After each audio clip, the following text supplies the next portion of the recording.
Have you played with it? I didn't even know about it. No, I'm about to. Cool. I am live. Oh, I still got to do the Twitter thing, but I got to take care of that. Hello, hello, hello, everyone. Well, there's no one on yet. People are joining. So happy Friday, August 14th. And finished the imprint challenge over the past couple of days. Hey, Kevin. And I am looking forward to this weekend. I'm looking forward to the UFC card on Saturday night. And then next week we have Jay Abraham in town, where I'll be teaching him how to use AI, and Harry and I both will be. And then next weekend we have Connect the Dots here with Jay Abraham. So super excited about that. And hey, Lisa, good to see you. Do we have a call today, right? Like as soon as this is over, and this might end sooner than later, unless people have questions or issues that I can help with. Because after I did the imprint challenge, finished that yesterday, the last thing I wanted to do was to be in front of my computer or think about AI after a couple of grueling days of trying to bend AI to my will. Hello, Explore Groove and Sean Hellman. I'm competing with Andrew Wilson debating Candace Owens right now, so that's hard to compete with. Good morning, Biggie.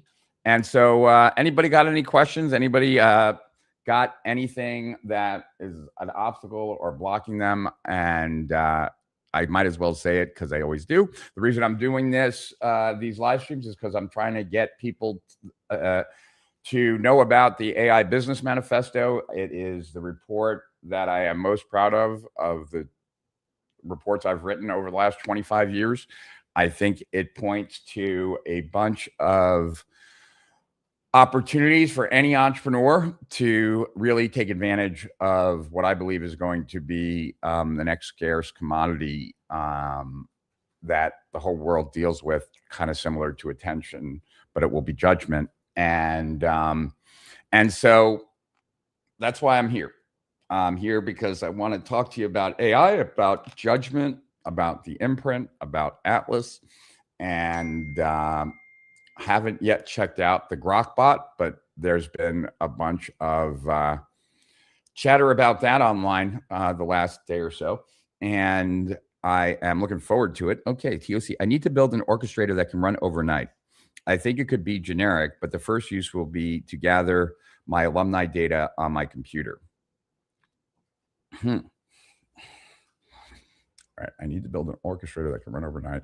I'm thinking it could be all right, so Lisa, this is the question that Lisa had there. All right.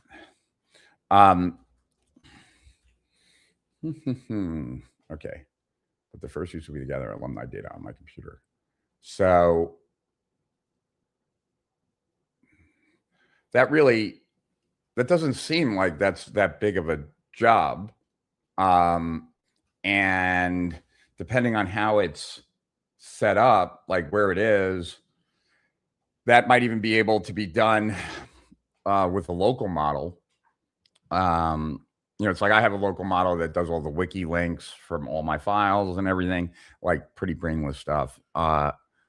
And as far as gathering alumni data, unless it's all spread out and it's hard to find, you probably could get away with a local model doing that. I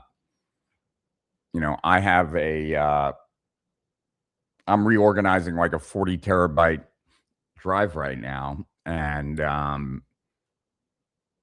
overseen by AI, but using a lot of Python. I had 40 terabytes of hard drive stuff, and I wanted it all reorganized and then deduped. And so that's what I have my system working on. I would think that that's a pretty easy thing to get done, Lisa. Where's the challenge?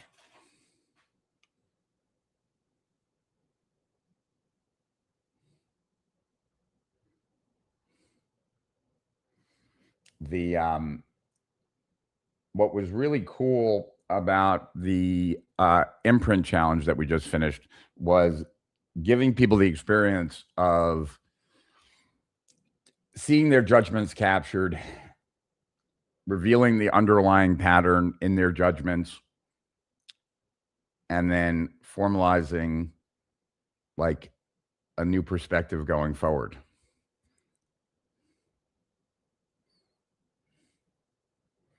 Of course. So Kevin asks, not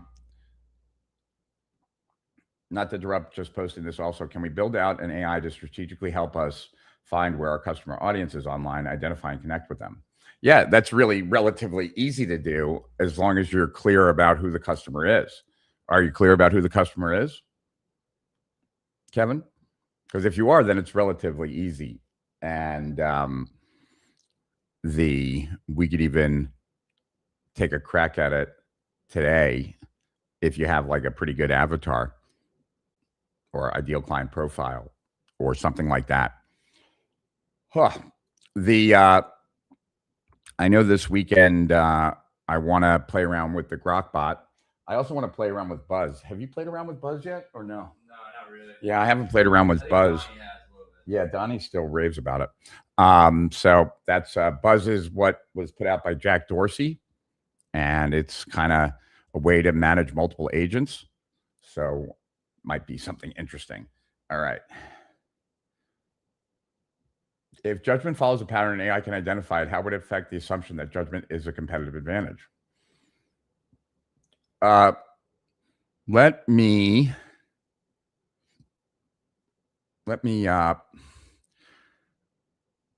share this if I can. See if I can. I don't know if this is possible, but I want to share a chain of thinking with you, if I can. Let's see. What's that? All right. Oops. I don't have very high hopes for this, but let's see. Image file. Yeah. Desktop. Or no. Screenshots. And this would be date created. Date created today. All right. Let's see if this actually works. Hey. All right. So, see if this makes sense to you. More intelligence creates more possible action. More action creates more consequential decisions. More decisions require more judgment. Human attention cannot supply it all personally. Therefore, judgment must be transferable or it will be the single biggest constraint. Hence, it's not like it's wrong to think about. So hopefully you get that. And that logic is very hard to disagree with. It all makes perfect sense. And so one of the things that is a mistake to think about is that it's less about replacing you, right? Like, oh, if I have my imprint, I don't need to be here. And it's much more about that judgment is the one thing that's holding back your AI from continually producing. And as the machines get better and better and can go longer and longer and do more and more, the only thing that's stopping the AIs from working 24/7 is your judgment in what it should be working on, whether it's working on the right things and whether it's doing things right. And so having layers of judgment in there allows it to go longer than it would if it didn't. And that one difference, I did, Sean. That's my work. Sean asked who that string, who coined that string of judgment you just posted. I did. That's my whole theory. That's my working kind of assumption about the world. And just like I wrote the attention age doctrine, I could write the judgment age doctrine. And so the imprint is designed to deal with that. You know, I was explaining this the other day that, like, if you were to get the imprint today from the world's best media buyer, it'd be valuable, like, for your advertising. But as soon as anything changed in the outside world, any algorithmic change, any like change in platforms, that imprint now would no longer be totally valid or useful. So an imprint like has to be consistently updated because the world is constantly updating. Your opinions and how you interact with the world changes from day to day based on what changes in the world. And so for all of that, for those reasons, right, it's less to be thought of as like, oh, I'm looking for a way to like exit the business and have this run without me. It's much more like there's too much judgment needed. And so we need to capture my judgment so that anywhere where the judgments I'm making are applicable, it can just leverage those and keep working and keep moving towards the outcome of building the business or making more profit or what have you. And so for those reasons, the imprint is so much more than just, having it be more like myself or something like that. And this is all new. I had a call this morning with a gentleman I respect a lot. I actually first came across him. He was on Fox News. I think Megyn Kelly was interviewing him, Keith Abloh. And I've read his books, and we were talking about this judgment layer, like for other things, like for estates and trusts and things like that. So this is a wide open field, just like attention was back in 2006 and 2007. And so you really have like, I'm giving you a hint about the future. I'm explaining to you what's going to be most valuable real soon. And I've shown you a way to capture it so that you're not left behind, that you're actually ahead. And I've given you the software for it too. And we're consistently improving that software, the imprint and Atlas. So I've done all that I can, and I feel really good about it. I wrote a pretty dense report explaining exactly what you must do now, what you must do in the future, and what you must do if you need to get better results out of yourself, and created the software. And all of it is free. All of it is without opt-in. It's my contribution, and it is the only thing that sucks about that is that you have to work hard to get your contribution taken by people and shared. So that's that. Let's see. Am I leaving anything out? Let's see. I think that's it, guys. Like I said, yesterday I stepped away from the computer once I finished the imprint challenge. It was just like, I had enough.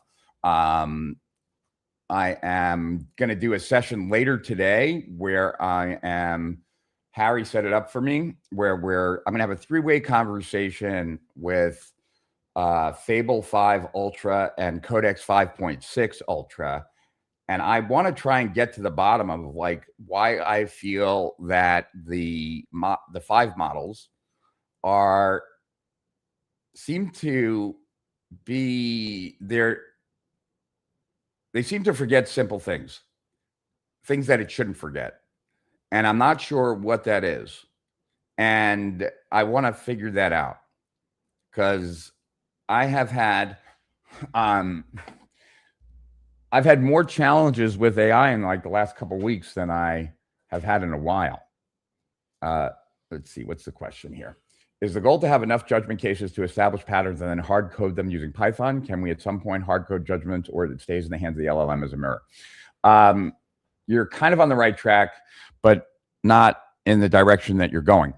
The goal is to have enough judgment cases to establish patterns so that an ontology can be built out, so that the relationships can be more brought present, so that that web, right, that all these judgments are connected to one another through relationships. It's those relationships that actually make the system much, much more valuable, precise, and accurate. And but right now, this is somewhat theoretical in that no one has a fully built out imprint that does everything and anything.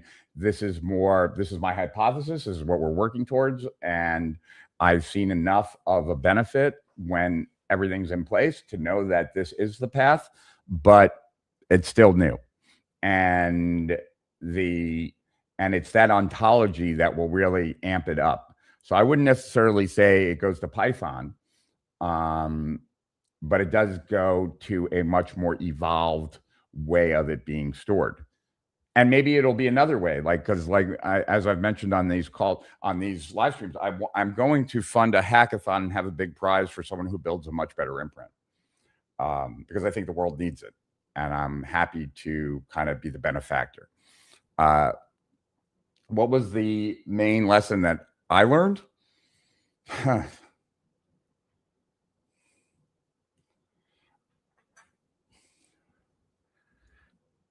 Well, I learned, this wasn't the big lesson, but I learned that Codex Research Chronicles can watch over Zoom and answer the questions in the chat. That's kind of cool. But I guess what the main lesson I learned was, like, the best way for me to teach people how to have an experience of the imprint. And that wasn't apparently obvious to me when I started the challenge, but was obvious to me by the time I finished it. To coincide with that, I always get my best ideas about 90% of the way done. So that was the big lesson. But I think we'll cut today short. I'd rather keep these short than just go on and on. And I will come on Monday with some heat because I'll have all weekend to think about it. And we will maybe we'll talk about the Grokbot, because I definitely want to play around with that this weekend. Maybe we'll talk about Buzz. Both of these things could be valuable for your business. They might be valuable for my business. That's why I'm going to find out. And the next step of the imprint is just to give more and more feedback, make sure it's working. We have to update it. There's some updates that I want to make to it. I got to track those down because I had a conversation about it yesterday, and then I decided I didn't want to do those things. I wanted someone else on my team to do those things. So I have to track down that document and then get it to the team. But we'll be consistently improving it. And as long as you check out GitHub every once in a while, you'll see if you have the latest version or not. And have a wonderful weekend. I thank you guys for being here. And I promise you that on Monday, I'll bring heat. So please come. And if you haven't read the manifesto yet, what a perfect time to do it over the weekend and install Atlas and Imprint. And I'll see everyone Monday. To Higher Profits Beyond, Rich Sheffrin, over and out.